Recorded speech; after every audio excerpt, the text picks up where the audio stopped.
Hey everybody, Lori here, and today I'm talking about how to navigate those really quiet times in your real estate staging business that can feel a little bit stressful if we don't plan properly for dealing with them. So I'm going to talk about two things. First, I'm going to talk about how to plan while you're in your busy season for the quiet that is about to come, because it is inevitable. If you've been in business just for even a little bit, you notice this cyclical relationship to real estate and the flow of revenue into your business, right? So then I'm going to talk about what can you do during the quiet time to prepare yourself more effectively for your busy times in the business. So let's start with what to do during the busy time to prepare for the quiet time.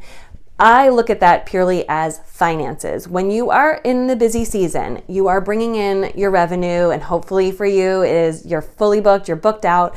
But even if you're not, I am a big proponent of the profit first business financial model. This is a book written by Mike Michalowicz, Profit First, and it is all about dividing up and taking out a portion of your revenues for certain things, whether that is for operations, whether it's for payroll, whether it's for profit or taxes. So we take a portion of every piece of revenue that comes into our business and we put it into kind of like an emergency fund. We have that fund set aside to just accumulate dollars so that when we get to the quieter times of the year, when our operations aren't so busy and revenue isn't coming in, but we still have fixed expenses, in the forms of, cars, storage, insurance, all of those things that don't stop. You need continuity for your business. We're able to cover those expenses very easily because we have planned financially properly for those. So if you are new to business, or even if you've been in business for a while and you don't do this, I highly, highly recommend. This will just make this time of year, the quieter times of year, so much easier for you. So now we're into your quiet times of year, and you've probably had an opportunity to look at how your business is running in the busier times of the real estate business, the seasons, to identify maybe some areas of opportunity. And this is a great time while you're doing your business planning to really think deeply about what's happening in the departments in your business. So there are kind of 4 key departments that I've got here. There's your marketing. So that is filling your pipeline, right? Who are your prospects? Do you have a steady flow of them? So marketing. Sales, that's what happens when somebody has seen your marketing messages, and then you have sales conversations.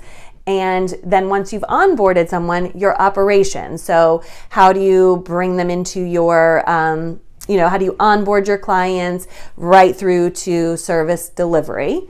And then your finances. And what I like to do is I like to kind of go through each of these departments and rate what's happening on a 1 to 5 basis. So if we're looking at marketing, everybody has to do marketing, right? So if you look at your marketing and you realize that maybe you've got a great client base, but you're not bringing in many new, say, realtors, investors, builders, sellers, that you find yourself working with the same repeat clients, which is amazing, but you're not really seeing any new people come to you.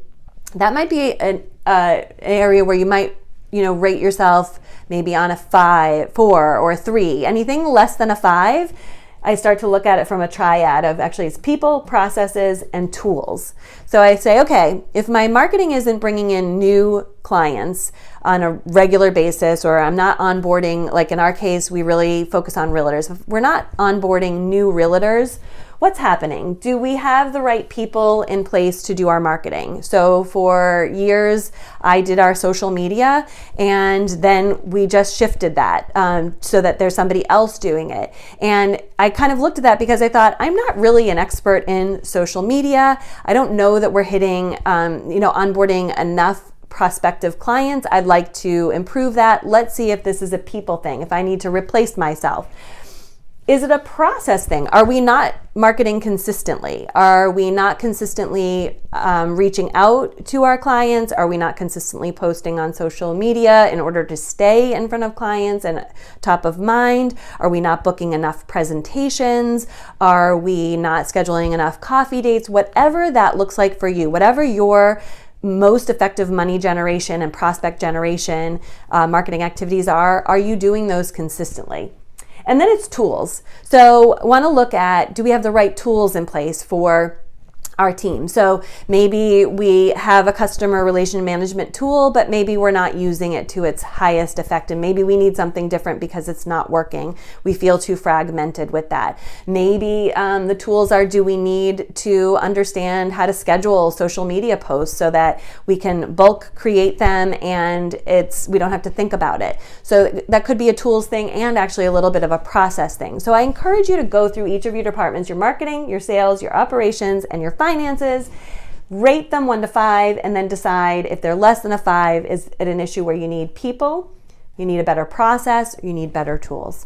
All right, and if you like this video, give me a thumbs up.